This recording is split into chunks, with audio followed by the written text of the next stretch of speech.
Jumping right in, today's tutorial is inspired from this makeup look off of Natasha Denona's Instagram.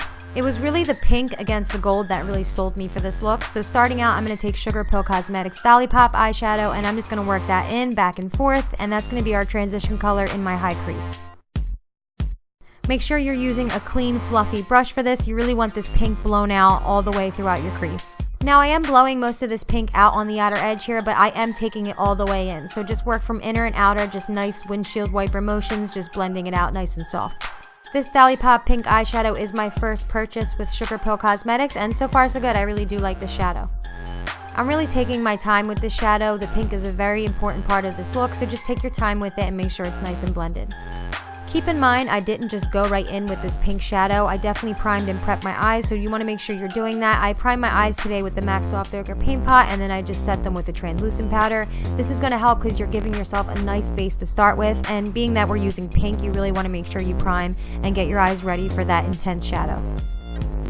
So this is pretty much what it should look like after you're done building the pink up.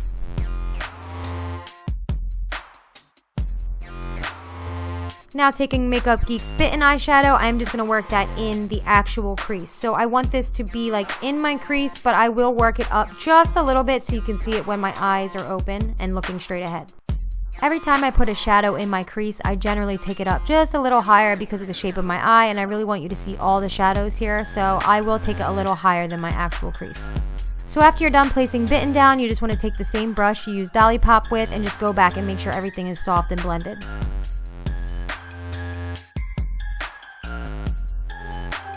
Here I'm just carving out my lid with MAC Soft Ochre Paint Pot, and I'm just literally going to carve out my whole lid.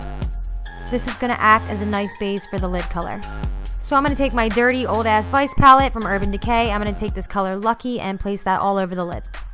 Now I did spray my brush a little bit with the MarioBadescu Rose Water Spray. I love that stuff. I always talk about how much I love that stuff. But anyway, yes, I did spray my brush a little bit, so I'm just patting that on the lid. You really want to pat more than swipe just to create less fallout. So just take the shadow all the way up to the crease where it meets Bitten. So I am going to spray my brush again, then go in with the shadow from the Loreal VioletVoss Collab palette in the shade Fleeky, and then I'm just going to place this on the inner lid, and then I'm going to take this pigment and place that on the inner lid as well. Now I'm going to go back in with Bitten and just intensify the crease a little more. Make sure you're using all the same brushes you're using for each shadow so it doesn't get messy or muddy.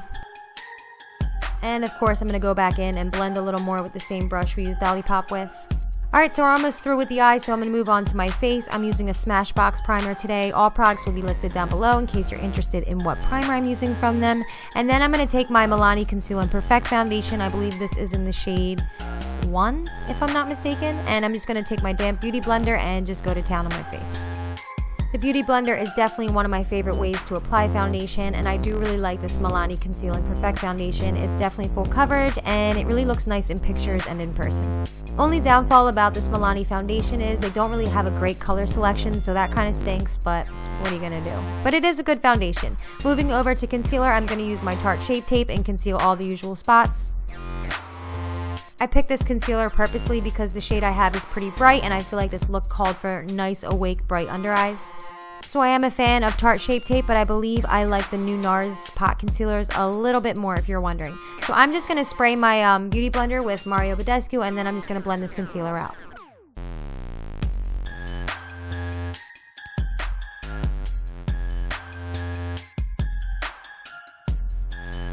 There's a couple different tricks for cleaning up your eyeshadow, but when I am blending out my concealer, I will clean up my eyeshadow as well on the sides.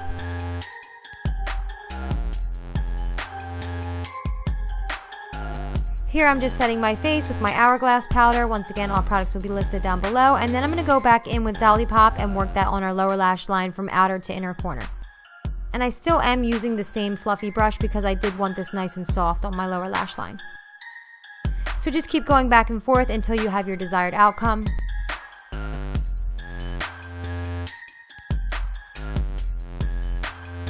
Now going back with Bitten, I'm going to put this on our outer edge. So I'm kind of going to work it towards the middle, but I'm mainly going to keep this on the outer edge. And as you can see, I'm not being very clean or gentle with it. I'm kind of just throwing it in. It's okay if you're a little grungy with it, so don't be afraid to make a mistake. And of course, I'm going to go back in and blend. Now going back in with the shadow Fleeky, and I'm just going to place that on my inner corners.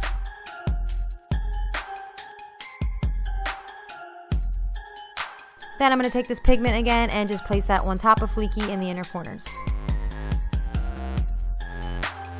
Now I really wanted like a black brown mascara for this look, so I chose the L'Oreal Telescopic. It's been like a ride or die favorite of mine for a while now. It's drugstore, inexpensive, great quality mascara. I love this stuff.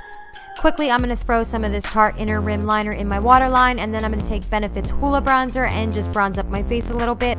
I picked this bronzer purposely because it's very subtle and soft, and this look didn't really call for like a really dark bronzer. It like wasn't really a, you know, like a bronzy look, so I just wanted something nice and subtle, so Hoola was the perfect pick. First I was bronzing, now I'm just kind of contouring a little bit.